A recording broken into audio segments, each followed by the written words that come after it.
Playing Borderlands 4 and wondering what some of the characters do? Well, this is a quick rundown of Amon the Forge Knight. So, Amon has a Forge skill. Essentially, this gives him an extra skill whenever he puts on one of his action skills. So, the first one, on Slaughter. What this does is essentially overcharge his fists. This gives you things like constant shield regeneration, as well as the most important thing, a massive rocket punch fist. You're going to do incendiary ammo, and for your Forge skill, you'll get Molten Slam. Essentially, you slam a massive hammer into the floor, dealing AoE damage. Very good for those of you who like to get up close and personal.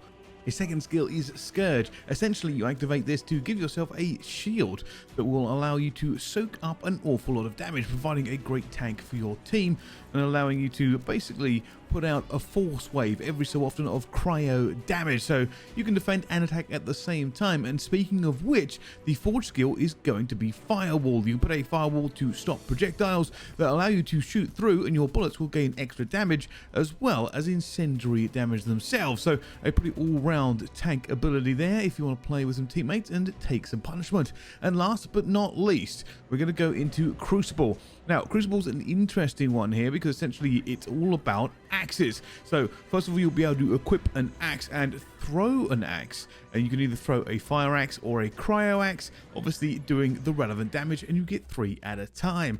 And then of course your Forge skill is double-edged.